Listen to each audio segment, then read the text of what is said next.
بسم الله الرحمن الرحيم.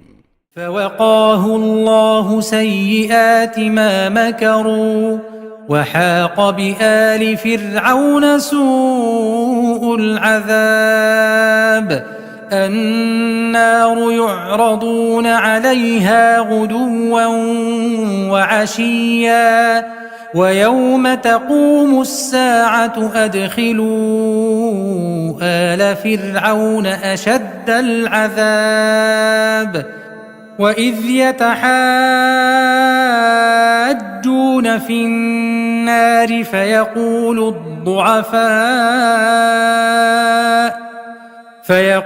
الضعفاء للذين استكبروا إنا كنا لكم تبعا فهل أنتم مغنون عنا نصيبا من النار.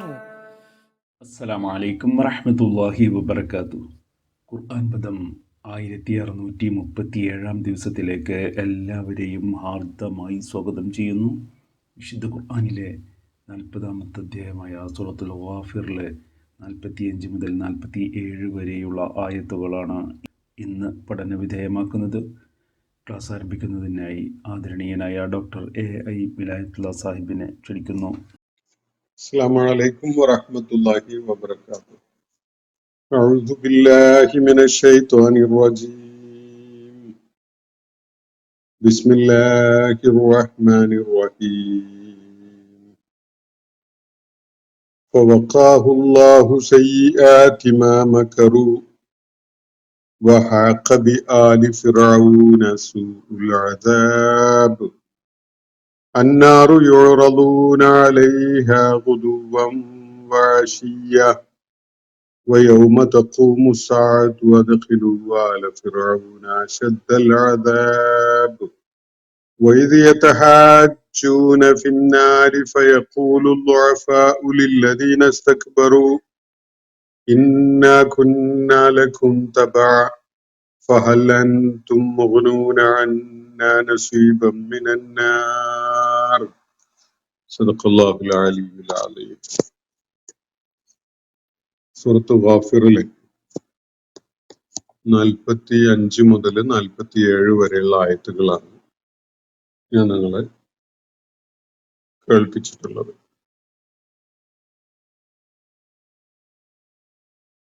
റജുലും മുഅ്മിനും മിൻ ആലി ഫിർഔൻ എന്ന വിധം വിശേഷിപ്പിക്കപ്പെട്ട വ്യക്തി മൂസ അലൈഹിസ്സലാം അള്ളാഹുവിന്റെ മാർഗത്തിലേക്ക് ഫിറൗനെയും ഹാമാനെയും ഖാറൂനെയും ഈജിപ്തിലെ ഖിബ്തികളും ബനു ഇസ്രായേലരുമായ മുഴുവൻ ആളുകളെയും ക്ഷണിച്ചുകൊണ്ടിരുന്നപ്പോൾ മൂസ അലൈഹി ഇസ്ലാം നേരിടുകയുണ്ടായ വളരെ സങ്കീർണമായ പ്രതിസന്ധിയുടെ ഘട്ടത്തില് രംഗത്ത് വരികയും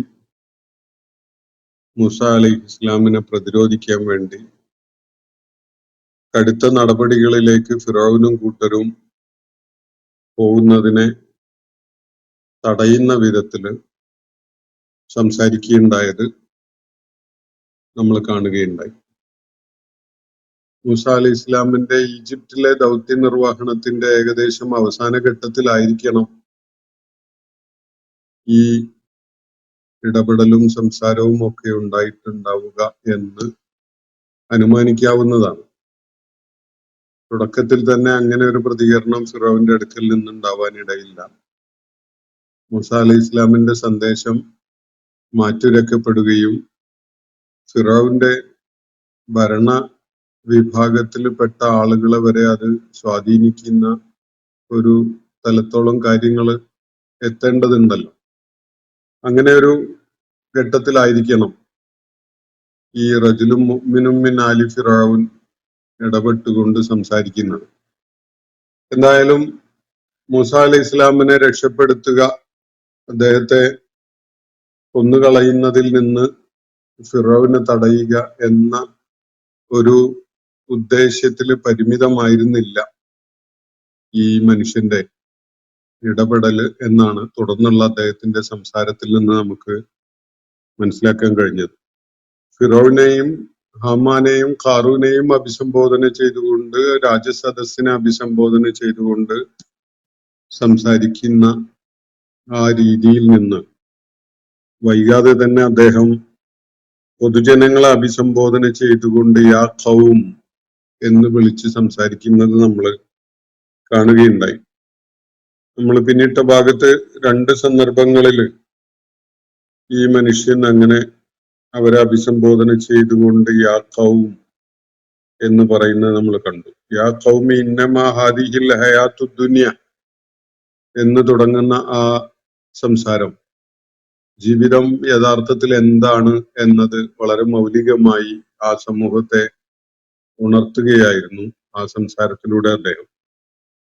പിന്നീട് വൈകാതെ തന്നെ താൻ ഏത് മാർഗത്തിലേക്കാണ് അവരെ ക്ഷണിച്ചുകൊണ്ടിരിക്കുന്നത്, എന്ത് നിലപാട് സ്വീകരിക്കുന്നവരായിട്ട് അവർ മാറണമെന്നാണ് താൻ ആവശ്യപ്പെടുന്നത് എന്ന കാര്യം വ്യക്തമാക്കുന്ന അദ്ദേഹത്തിന്റെ സംസാരത്തിന്റെ തുടക്കത്തിലും യാ ഖൗം എന്ന് വിളിച്ചുകൊണ്ട് അദ്ദേഹം സംസാരിക്കുന്നത് നമ്മൾ കാണുകയുണ്ടായി. യാ ഖൗമി മാലി അദുഉകും ഇലൻ നജാതി വതദുഊനനി ഇലൻ നാർ. ഒരു വലിയ താരതമ്യമാണ് അദ്ദേഹം ഇവിടെ നടത്തുന്നത്. ഞാൻ നിങ്ങളെ വിളിക്കുന്നത് വിജയത്തിലേക്കാണ്, രക്ഷാമാർഗത്തിലേക്കാണ് ഞാൻ നിങ്ങളെ വിളിക്കുന്നത്. എന്നാൽ നിങ്ങൾ അതിന് പകരം എന്നെ വിളിച്ചുകൊണ്ടിരിക്കുന്നത് നരകത്തിലേക്കാണ് എന്ന് വളരെ വ്യക്തതയോടുകൂടി അദ്ദേഹം അവരുടെ മുന്നിൽ വെട്ടിത്തുറന്ന് പറയുകയാണ്.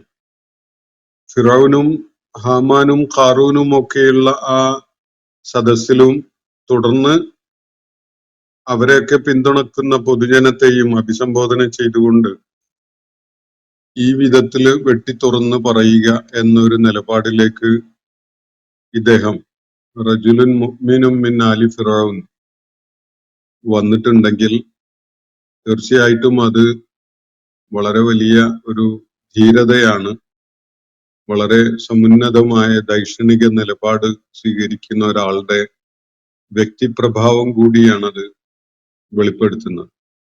അദ്ദേഹം ആ സമൂഹത്തിൽ വലിയ സ്വാധീനമുണ്ടായിരുന്ന ഒരാളായി, വലിയ പദവിയിലുണ്ടായിരുന്ന ഒരാളായി തന്നെ നമുക്ക് മനസ്സിലാക്കേണ്ടതുണ്ട്. മൂസ അലൈഹിസ്സലാമിനെ പോലെ ദൈവനിയുക്തനായി വന്ന ഒരു പ്രവാചകനല്ല.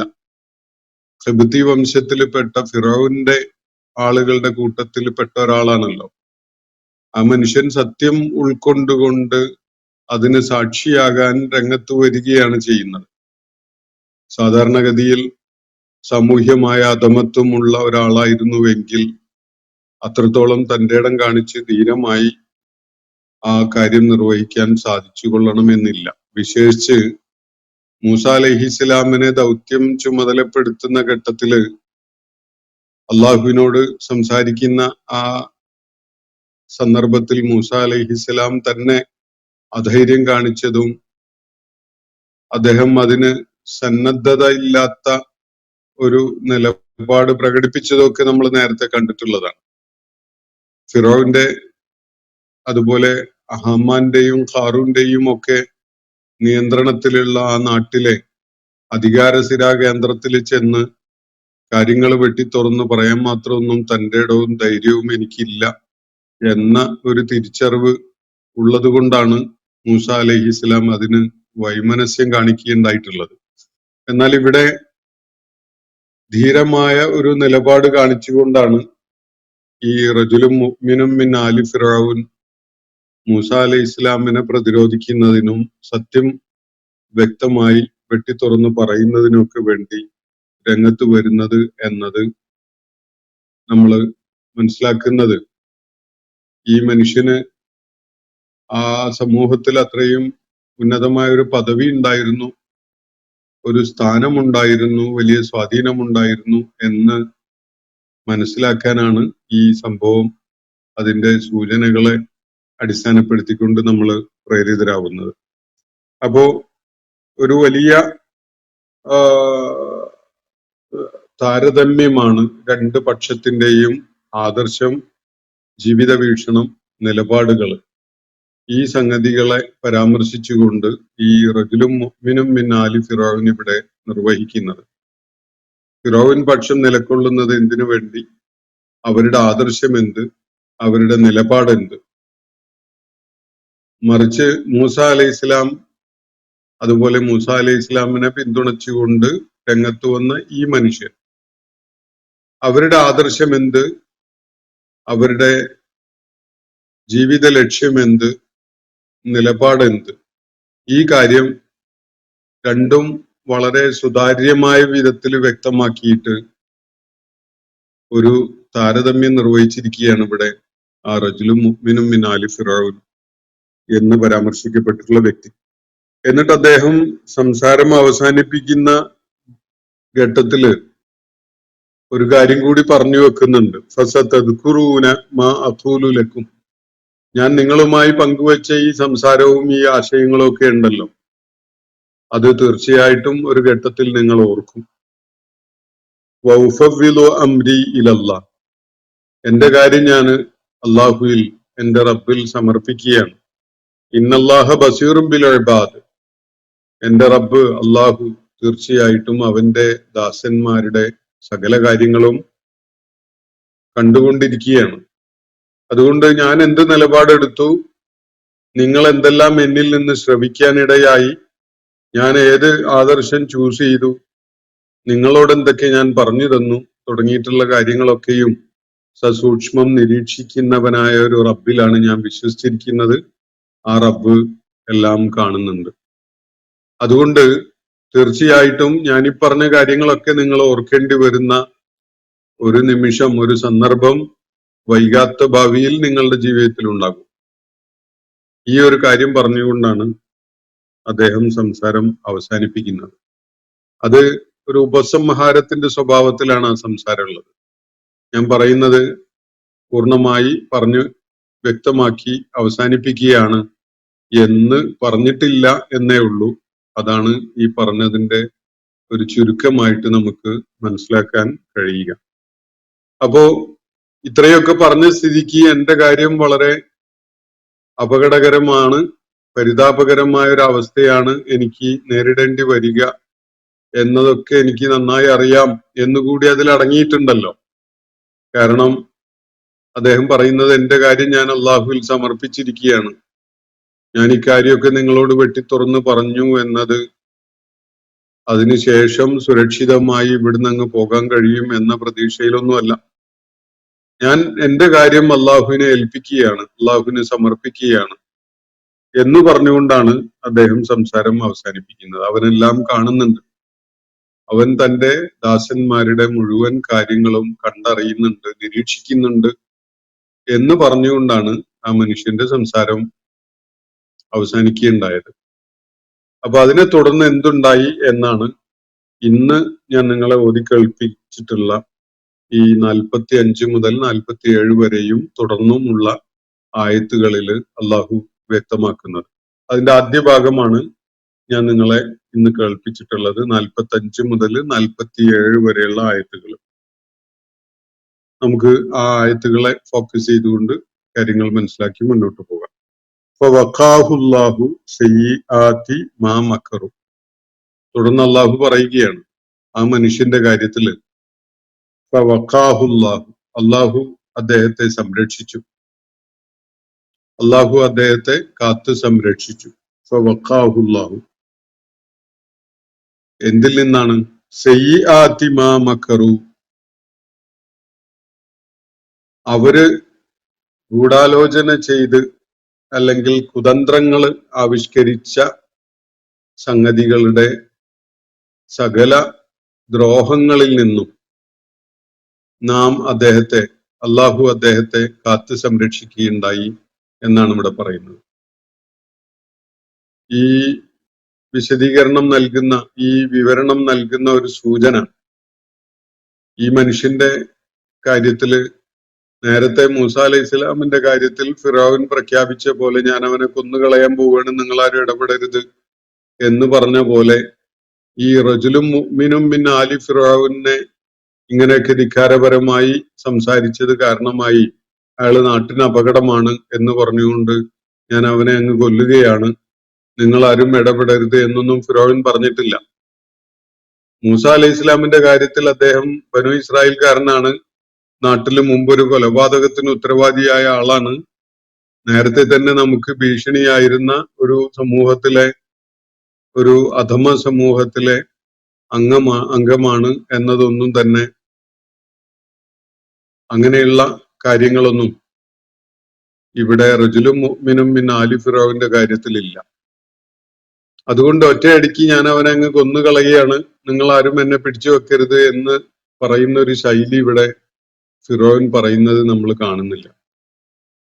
മറിച്ച് ഒരുപക്ഷെ അങ്ങനെ നേരിട്ട് ഓപ്പണായി അയാളെ വകവരുത്താൻ ഫിറോവൻ തുനിയുകയാണെങ്കിൽ ഫിറോവിന്റെ ആളുകൾക്കിടയിൽ തന്നെ ഒരു ഭിന്നത ഉണ്ടാവാനും കുറെ പേര് ഈ മനുഷ്യന്റെ പക്ഷത്തേക്ക് നീങ്ങാനും ഒക്കെ സാധ്യതയുണ്ട് എന്നത് ഫിറോവൻ മുൻകൂട്ടി കണ്ടു കാണുന്നു. അതുകൊണ്ട് പരസ്യമായി ആ മനുഷ്യനെ റജുലും മുഅ്മിനും മിൻ ആലി ഫിറോവൻ എന്ന് വിവരിക്കപ്പെട്ട ആളെ താൻ കൊല്ലാൻ പോവുകയാണ്, നിങ്ങൾ ആരും തടയരുത് എന്നൊന്നും ഫിറോവൻ പറയുന്നില്ല. മറിച്ച് അയാളെ കൊണ്ടുള്ള ശല്യം ഇല്ലാതെയാക്കാനുള്ള പല കുതന്ത്രങ്ങളും മെനയുകയാണ് ഫിറോവനും കൂട്ടരും ചെയ്യുകയുണ്ടായത് എന്നാണ് അള്ളാഹുവിടെ സൂചിപ്പിക്കുന്നത്. എന്നാൽ അത്തരം കുതന്ത്രങ്ങളുടെ സകല സയ്യിആത്തുകളിൽ നിന്നും, അത്തരം കുതന്ത്രങ്ങളുടെ സകല ദ്രോഹങ്ങളിൽ നിന്നും അള്ളാഹു അദ്ദേഹത്തെ കാത്തു രക്ഷിച്ചു എന്നാണ് ഇവിടെ പറഞ്ഞിരിക്കുന്നത്. എന്ന് പറഞ്ഞാൽ അദ്ദേഹത്തെ വകവരുത്താൻ, ഇല്ലാതാക്കാൻ, അദ്ദേഹത്തെ നശിപ്പിക്കാൻ, കൊന്നുകളയാനൊക്കെ രഹസ്യമായ ചില നടപടികളും ഗൂഢതന്ത്രങ്ങളും ഒക്കെ ആവിഷ്കരിക്കപ്പെടുകയാണ് തുടർന്നുണ്ടാവുന്നത്. പക്ഷെ അള്ളാഹു അവരുടെ കുതന്ത്രങ്ങൾക്കായിട്ട് ആ മനുഷ്യനെ വിട്ടുകൊടുത്തില്ല. അള്ളാഹു അദ്ദേഹത്തെ സംരക്ഷിച്ചു. വഖാഹുല്ലാഹു സയ്യിആതി മാ മക്കറു, എന്ത് മക്കറാണോ അവർ ചെയ്യുകയുണ്ടായത് അതിന്റെയൊക്കെ സയ്യിആത്തുകളിൽ നിന്ന് അള്ളാഹു അയാളെ കാത്തു സംരക്ഷിച്ചു എന്നാണ് പറയുന്നത്. എന്നിട്ടോ വഹാഖ ബി ആലി ഫിറഔൻ, ആലി ഫിറൗനെ മൂടി പൊതിയുകയും ചെയ്തു, വലയം ചെയ്യുകയും ചെയ്തു. സൂ അൽ അദാബ്, സൂഉൽ അദാബ് ആലി ഫിറൗനെ വലയം ചെയ്യുകയും ചെയ്തു എന്നാണ് തുറന്നു പറയുന്നത്. സൂഉൽ അദാബ് എന്ന് പറഞ്ഞാൽ ഏറ്റവും ദുർഭഗമായ ശിക്ഷ, ഏറ്റവും ദൗർഭാഗ്യകരമായ ശിക്ഷ ആലി ഫിറൗനെ പൊതിയുകയും ചെയ്തു എന്നാണ് അള്ളാഹുവിടെ പറയുന്നത്. ഈ മനുഷ്യനെ അള്ളാഹു രക്ഷപ്പെടുത്തി അവരുടെ സകല തന്ത്രങ്ങളിൽ നിന്നും അവരുടെ ഗൂഢപദ്ധതികളിൽ നിന്നും ഒക്കെയായിട്ട് അള്ളാഹു അയാളെ കാത്തു സംരക്ഷിച്ചു. എന്നാൽ ഫിറൗനും അയാളെ പിന്തുണച്ചുകൊണ്ടിരുന്ന ആളുകൾക്കും എന്താണ് സംഭവിച്ചത്? അവരൊക്കെയും ചെങ്കടലിൽ മൂസ അലൈഹി ഇസ്ലാമിനെ പിന്തുടർന്നു കൊണ്ടുപോയ ആ ഘട്ടത്തില് ചെങ്കടലിൽ മുങ്ങി മരിക്കുകയാണ് അവരൊക്കെയും ഉണ്ടാവുന്നത് എന്ന് നമ്മൾ വിശുദ്ധ ഖുർആനിൽ നേരത്തെ വിവരിക്കപ്പെട്ടത് വായിച്ചതാണ്. അപ്പോ സൂഉൽ അദാബ് അവരെ വലയം ചെയ്തു എന്നാണ് അള്ളാഹു ഇവിടെ പറയുന്നത്. അത് വലിയൊരു കഥ, ദീർഘമായ ഒരു കഥ, വളരെ വിശദാംശങ്ങളുള്ള ഒരു കഥ ചുരുക്കി പറയുന്ന ഒരു 2-3 വാക്കുകളിലായിട്ട് അതിനെ പരിമിതപ്പെടുത്തി പറയുന്ന ഒരു ശൈലിയിലാണ് അള്ളാഹു അതിവിടെ വിവരിക്കുന്നത്. ഇതേ സംഭവങ്ങള് വിശദാംശങ്ങളോടുകൂടി വിശുദ്ധ ഖുർആനിൽ പലയിടങ്ങളിൽ അള്ളാഹു വിവരിച്ചിട്ടുണ്ട്.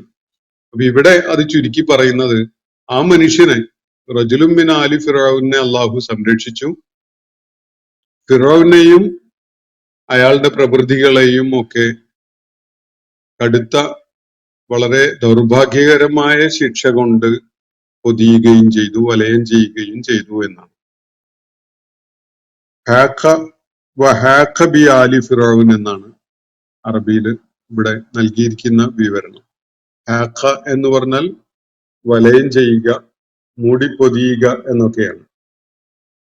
അപ്പോ സൂഉൽ അദാബ് അവരെ മൂടി പൊതിയുന്ന വിധത്തിലാണ് അവര് ശിക്ഷ ഏറ്റുവാങ്ങുകയുണ്ടായത്. അവരൊടുങ്ങിപ്പോയത് അങ്ങനെയാണ്. 4 പാട് നിന്നും അവരെ ശിക്ഷാ നടപടി വലഞ്ഞു കളഞ്ഞു. വലയം ചെയ്തു. അതിന്റെ ഫലമായിട്ട് അവർക്ക് അതിൽ നിന്ന് രക്ഷപ്പെടാൻ സാധിക്കുകയുണ്ടായില്ല. കരുത്തന്മാരായിരുന്നു, അധികാരസ്ഥന്മാരായിരുന്നു, സമ്പന്നരായിരുന്നു, സ്വാധീനമുള്ളവരായിരുന്നു, ജനപിന്തുണയുള്ളവരായിരുന്നു. പക്ഷേ അള്ളാഹു ഒരുക്കിയ ആ കെണിയിൽ അവരങ്ങ് ചെന്ന് വീഴുകയല്ലാതെ അതിൽ നിന്ന് രക്ഷപ്പെടാനുള്ള ഒരു മാർഗവും ഒരു വശത്തേക്ക് തിരിഞ്ഞാലും അവർക്ക് ലഭിക്കുമായിരുന്നില്ല. എല്ലാ ഭാഗത്തു നിന്നുമായി ആ സമുദ്രജലം അവരെ വിഴുങ്ങിക്കളയുകയായിരുന്നു എന്നാണ് ഇവിടെ നൽകപ്പെടുന്ന സൂചന. വഹാഖ ബിആലി ഫിറഔന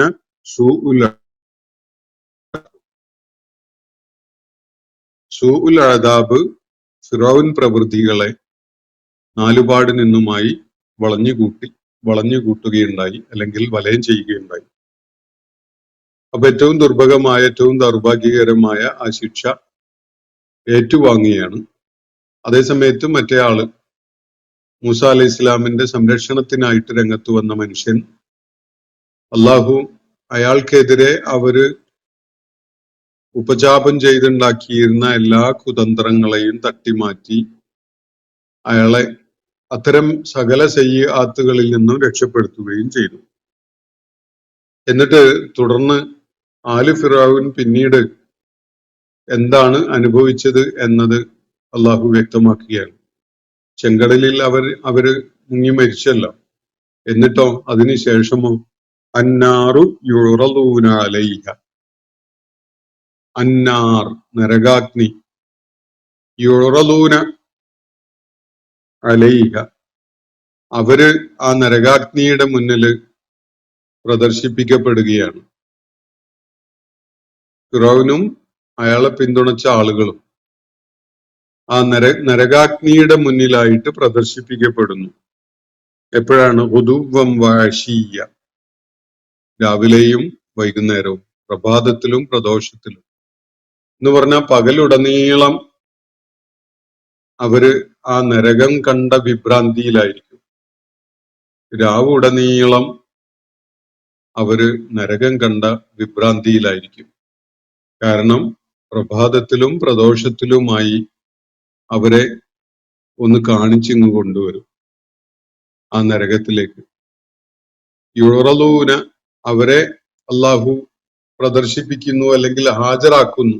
എവിടെയാണ്? അലൈഹ, അതിന്റെ മുന്നേ നാർന്ന് സൂചിപ്പിച്ചിട്ടുണ്ടല്ലോ. അന്നാർന്ന്, അന്നാർ ആ നരകാഗ്നി. ആ നരകാഗ്നിയുടെ മുന്നിലായി, മുകളിലായി അവര് പ്രദർശിപ്പിക്കപ്പെടുകയാണ്, അല്ലെങ്കിൽ ഹാജരാക്കപ്പെടുകയാണ്. ഒതുവം വാഴ്ചീയ, പ്രഭാതത്തിലും പ്രദോഷത്തിലും. പകലുടനീളം ആ വിഭ്രാന്തിയിലാകുന്നതിന് വേണ്ടി രാവിലെ നേരം വെളുക്കുമ്പോൾ തന്നെ അവരെ ഒന്ന് നരകത്തിന്റെ മുന്നിൽ ഒന്ന് കാണിച്ചിങ്ങ് എടുക്കും.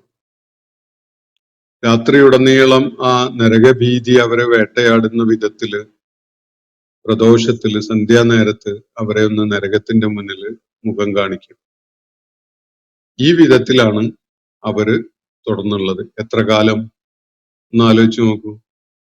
കാര്യങ്ങളിൽ തീരുമാനമുണ്ടാകുന്ന സാഴത്ത് സംഭവിക്കുന്നത് വരെ, ഉയർത്തെഴുന്നേൽപ്പിന്റെ സന്ദർഭം വന്നു ചേരുന്നത് വരെ അവര് എല്ലാ പ്രഭാതങ്ങളിലും പ്രദോഷങ്ങളിലുമായി നരകത്തിന്റെ മുന്നിൽ കാണിക്കപ്പെടുകയാണ്. എന്നിട്ട് ആ നരകഭീതിയിലാണ് അവര് കഴിയേണ്ടി വരുന്നത്. നോക്കുക നമ്മൾ, അന്നാറു യുറലൂന അലൈഹ, അന്നാർ നരകാഗ്നി, യുറലൂന അലൈഹ അതിന്റെ മുന്നിലായിട്ട് ഇവർ പ്രദർശിപ്പിക്കപ്പെടുന്നു, അല്ലെങ്കിൽ ഹാജരാക്കപ്പെടുന്നു. ഉദുവം വാശിയ, ഉദുവല് പ്രഭാത വേളകളിൽ, അതുപോലെ അഷിയ് സന്ധ്യാവേളകളിൽ. വയൗമ തഖൂമു സ്സാഅതു, ഇനിയോ അവിടെ അവസാനിച്ചിട്ടില്ല. ഈ ഉയർത്തെഴുന്നേൽപ്പിന്റെ സാഴത്തിന്റെ സമയം വന്നു ചേരുമ്പോ, സാഴത്ത് എന്നുള്ളത് വിശാലമായ അർത്ഥത്തിലാണ് വിശുദ്ധ ഖുർആൻ ഉപയോഗിക്കുന്നത്.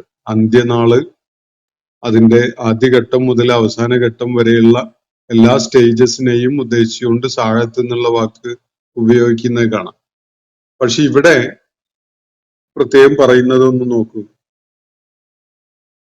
വയൗമ തഖൂമു സാഅത്തു, ആ ഉയർത്തെഴുന്നേൽപ്പിന്റെ സാഴത്തിന്റെ സമയം വന്നു ചേരുമ്പോ അദ്ഖിലു ആല ഫിറഔന അശദ്ദൽ അദാബ്, ഇങ്ങനെ ഒരു പ്രഖ്യാപനം ഉണ്ടാവുകയാണ്. അദ്ഖിലു ആല ഫിറഔന അശദ്ദൽ അദാബ്, ഫിറഔൻ പ്രവൃത്തികളെ ഏറ്റവും കഠിനമായ ശിക്ഷയിൽ പ്രവേശിപ്പിക്കുക എന്നാണ് ഒരു പ്രഖ്യാപനം അവിടെ ഉണ്ടാവുന്നത്. അങ്ങനെ പ്രഖ്യാപനം ഉണ്ടായി എന്നോ അങ്ങനെ ഒരു കൽപ്പന ഉണ്ടായി എന്നോ അങ്ങനെ ഒരു ഉത്തരവുണ്ടായി എന്നോ ഒന്നും പറയുന്ന വാക്കുകൾ ഇവിടെ ഇല്ല. അത് വിശുദ്ധ ഖുർആന്റെ ഒരു ശൈലിയാണ്. അള്ളാഹുവിന്റെ ഒരു തീരുമാനം അത് നടപ്പിലാക്കുക എന്ന് പറയുന്നതിന് വേണ്ട ഒരു കാലവിളംബം പോലും ഉണ്ടാകുന്നില്ല എന്നത് സൂചിപ്പിക്കുകയാണത് എന്ന് മനസ്സിലാക്കാം വേണമെങ്കിൽ.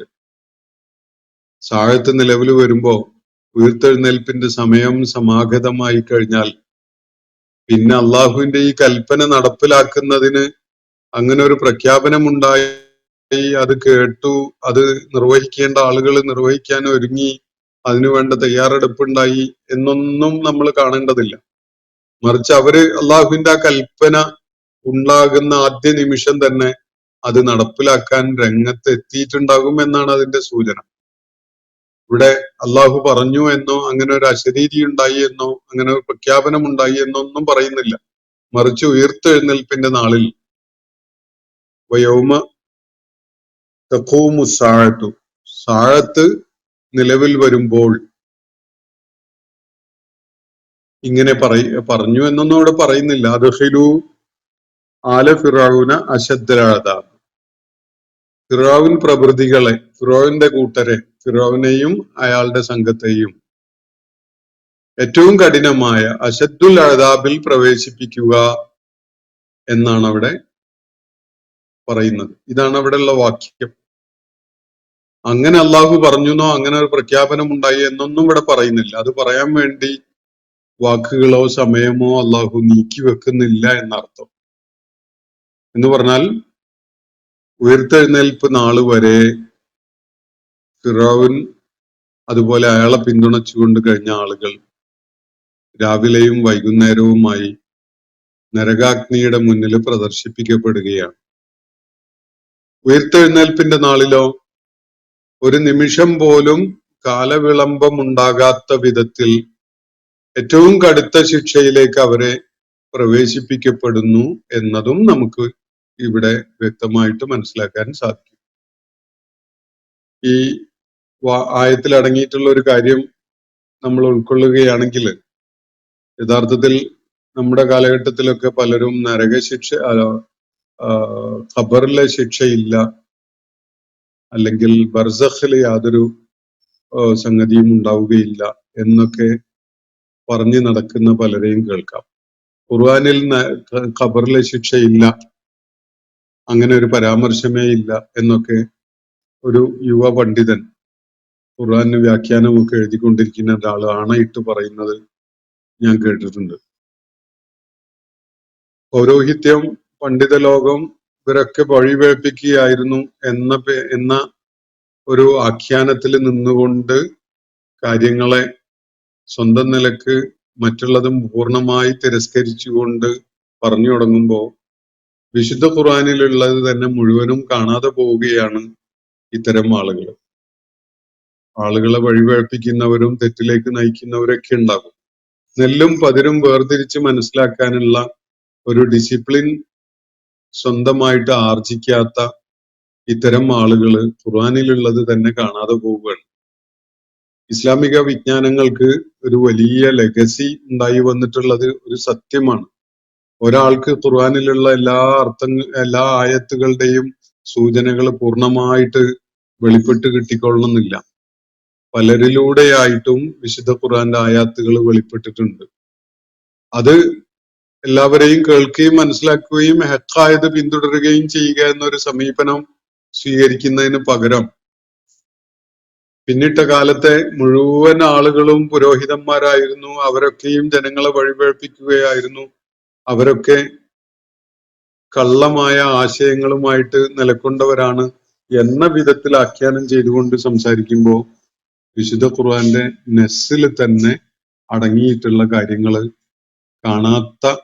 പല അബദ്ധങ്ങളും അത്തരം ആളുകളിൽ നിന്നുണ്ടാവുകയാണ്.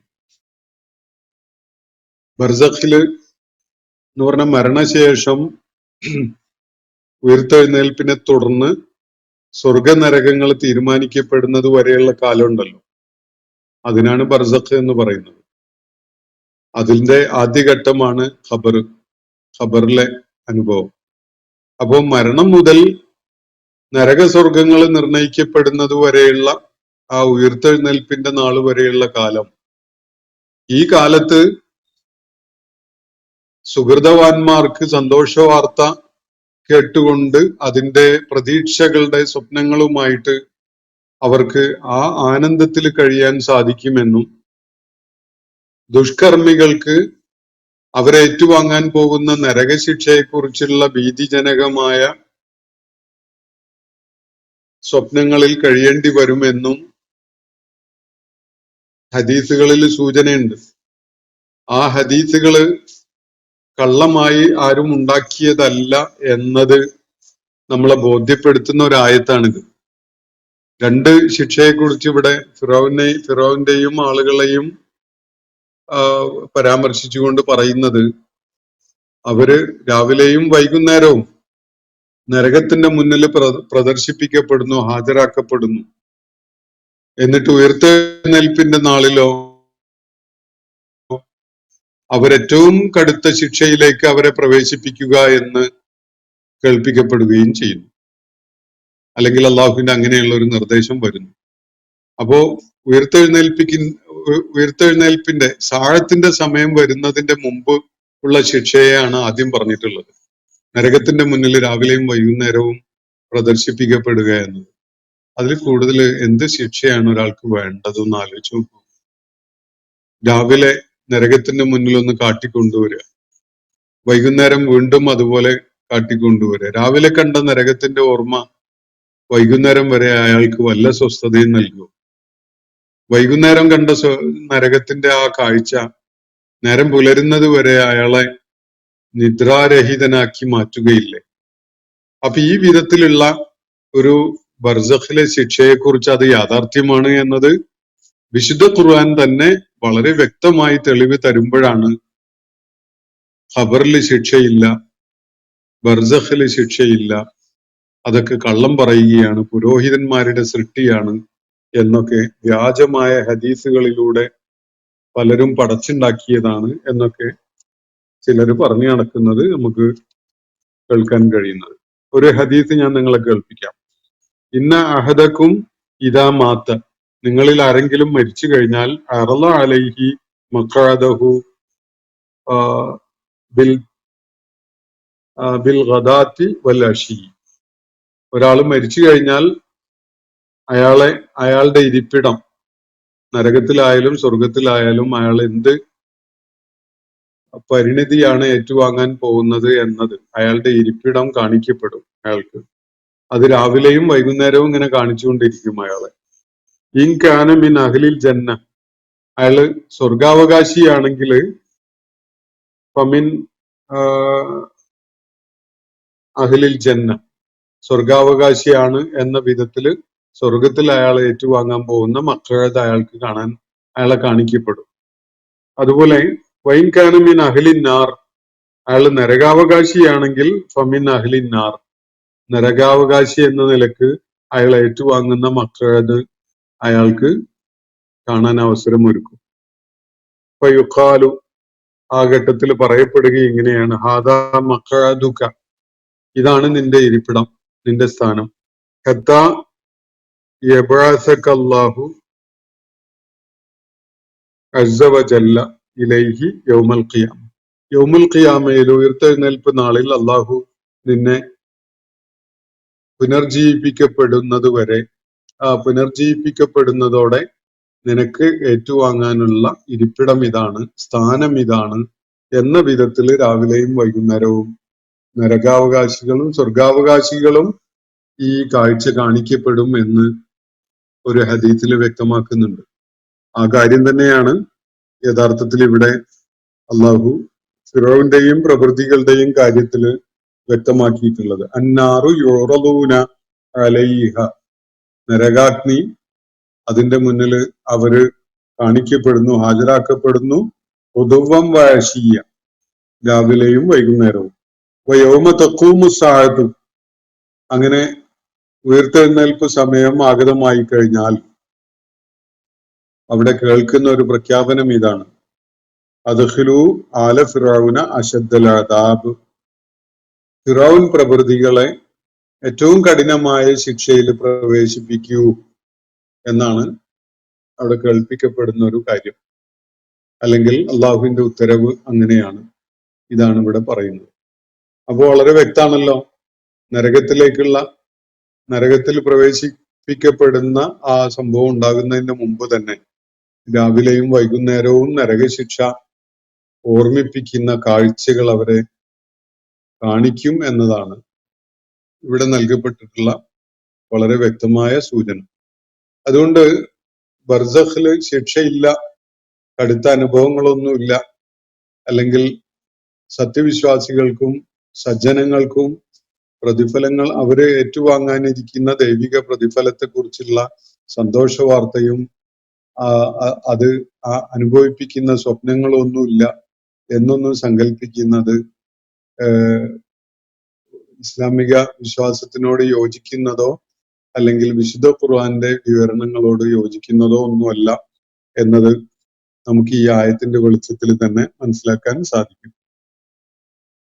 തുടർന്ന് അവര് നരകത്തില് പ്രവേശിപ്പിക്കപ്പെട്ട് കഴിഞ്ഞതിന് ശേഷമുള്ള ഒരു രംഗം അള്ളാഹു വിവരിക്കുകയാണ്. വൈദ് യതഹാജൂന ഫിന്നാരി, ഇവര് നരകത്തില് തർക്കത്തിലായിരിക്കുമ്പോ, നരകത്തില് തർക്കം ഉണ്ടാവും ഉറപ്പായിട്ടും, യോജിപ്പല്ല. ഇവിടെ വളരെ അടുത്ത കട്ട സുഹൃത്തുക്കളായിരുന്നവരൊക്കെ അവിടെ ഭയങ്കര പൊരിഞ്ഞ അടിയായിരിക്കും എന്നാണ് ഇവിടെ നൽകപ്പെടുന്ന സൂചന. വൈദ് യതഹാജൂന ഫിന്നാർ, നരകത്തിൽ അവര് തർക്കത്തിൽ ഏർപ്പെട്ടുകൊണ്ടിരിക്കുമല്ലോ, നിങ്ങളാണ് ഉത്തരവാദി ഞങ്ങളല്ല എന്നൊക്കെ പരസ്പരം ആക്ഷേപങ്ങൾ ഉന്നയിച്ചുകൊണ്ടൊക്കെയുള്ള തർക്കം നടക്കും. അങ്ങനെ നരകത്തിൽ വെച്ച് അവര് ഡിസ്പ്യൂട്ട് നടത്തുമ്പോ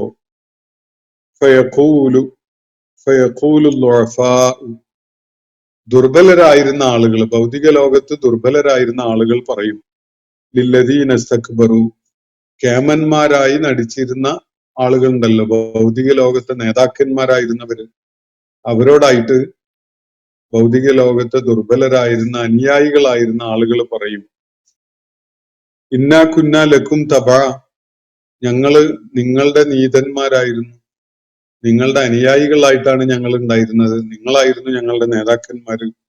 ഒരു കാര്യം ചോദിച്ചോട്ടെ, ഫഹൽ അൻതും മുഗ്നൂന അന്നാ നസീബം മിനന്നാർ, നരകത്തിന്റെ അതിഭീകരമായ ഈ അവസ്ഥകളിൽ നിന്ന് ഒരല്പമെങ്കിലും ഞങ്ങളിൽ നിന്ന് എടുത്തു മാറ്റാൻ നിങ്ങൾക്ക് പറ്റുമോ? നിങ്ങൾ വലിയ നേതാക്കന്മാരായിരുന്നല്ലോ, ഞങ്ങൾ നിങ്ങളെ പിന്തുടർന്ന് നടന്നിരുന്ന അനുയായികളായിരുന്നല്ലോ, നിങ്ങൾ നേതാക്കന്മാരും ഞങ്ങൾ നീതന്മാരുമായിരുന്നു. ഇനി നമുക്ക് അധികമൊന്നും വർത്താനം പറയേണ്ടതില്ല, ഒരു കാര്യം മാത്രം ചോദിക്കട്ടെ, ഒരല്പമെങ്കിലും ഈ നരകത്തിന്റെ ശിക്ഷയെ ഞങ്ങളിൽ നിന്ന് എടുത്തു മാറ്റാൻ, അതിൽ നിന്ന് മുക്തി നൽകാൻ നിങ്ങൾക്ക് പറ്റുമോ? മുഴുവനായിട്ടൊന്നും നിങ്ങൾക്ക് പറ്റൂല എന്നുള്ളത് ശരി, എന്നാൽ ഒരു തീക്കട്ടയെങ്കിലും ഞങ്ങളുടെ മേലിൽ നിന്ന് എടുത്തു മാറ്റാൻ നിങ്ങൾക്ക് പറ്റുമോ എന്ന വിധത്തിലാണ് ഒരു ചോദ്യം ഈ നീതന്മാര് നേതാക്കന്മാരോടായിട്ട്, ഈ ലുഅഫാ, ഈ ഇസ്തിക്ബാർ കാണിച്ച ആളുകളോടായിട്ട് പറയുന്നത്, കിബ്ർ കാണിച്ചിരുന്ന മുസ്തക്ബീറുകളോടായിട്ട് പറയുന്നത് അങ്ങനെയാണ്. അത് അവർക്ക് എന്തെങ്കിലും ഇടപെട്ടുകൊണ്ട് നരകശിക്ഷയുടെ ഒരല്പം അവരിൽ നിന്ന് എടുത്തു മാറ്റാൻ അവർക്ക് കഴിയുമെന്ന പ്രതീക്ഷ ഉള്ളത് കൊണ്ടൊന്നുമല്ല, മറിച്ച് നിന്ദിക്കുകയാണ്. ഞങ്ങൾ തലയിലേറ്റിക്കൊണ്ട് നടന്നിരുന്ന നേതാക്കന്മാരായിരുന്നല്ലോ നിങ്ങൾ, എന്തിനു കൊള്ളും നിങ്ങള് ഞങ്ങളുടെ മേല്, ഞങ്ങളുടെ ചെവിയിൽ പറ്റിപ്പിടിച്ച ഒരു അല്പം നരകാഗ്നിയെങ്കിലും എടുത്തു മാറ്റാൻ നിങ്ങൾക്ക് കഴിയും എന്ന് ചോദിച്ചുകൊണ്ട് അവരെ പരിഹസിക്കുകയും നിന്ദിക്കുകയുമാണ് എന്നത് വളരെ വ്യക്തമാണ്. ഈ നേതാക്കന്മാര് തന്നെ നരകശിക്ഷയുടെ അതിഭീകരമായ അനുഭവങ്ങളിലൂടെ കടന്നു പോകുന്ന അവസ്ഥയിലാണത്. അപ്പോഴാണ് ഇവരോട് ചോദിക്കുന്നത്, നിങ്ങൾ ഞങ്ങളുടെ നേതാക്കന്മാരായിരുന്നല്ലോ, ഞങ്ങൾ പാവങ്ങൾ ദുർബലരായി ഇങ്ങനെ കഴിഞ്ഞിരുന്നവരാണ്, നിങ്ങൾ പറയുന്നത് കേട്ട് അത് ശരിവെച്ച് നടന്ന ആളുകളാണ്. നിങ്ങളായിരുന്നല്ലോ നേതാക്കന്മാര്. ഒരല്പമെങ്കിലും, ഒരു നസീബെങ്കിലും, ഒരു തരിമ്പെങ്കിലും നരകശിക്ഷ ഞങ്ങളിൽ നിന്ന് തട്ടിമാറ്റാനും അങ്ങനെ ഞങ്ങളെ ഒരല്പമെങ്കിലും സഹായിക്കാനും നിങ്ങൾക്ക് പറ്റുമോ എന്നാണ് ഈ നേതാക്കന്മാരോട് ഈ ദുർബലരായിരുന്ന ആളുകൾ ആ ഘട്ടത്തിൽ ചോദിക്കുന്നത്. അതിനവർ നൽകുന്ന ഉത്തരവും തുടർന്നുള്ള സംഭാഷണമൊക്കെ തുടർന്നുള്ള ആയത്തുകളിൽ അള്ളാഹു നൽകുന്നുണ്ട്. അപ്പോ ഇന്നത്തെ സെഷൻ ഞാനിവിടെ അവസാനിപ്പിക്കുകയാണ്. ഈ ആളുകൾ ചോദിച്ച ചോദ്യം ഇതാണ്: ഫഹൽ അൻതും മുഗ്നൂന അന്ന, ഞങ്ങൾക്ക് എന്തെങ്കിലും ഒരു ഉപകാരം ഉണ്ടാക്കി തരാൻ നിങ്ങൾക്ക് പറ്റുമോ?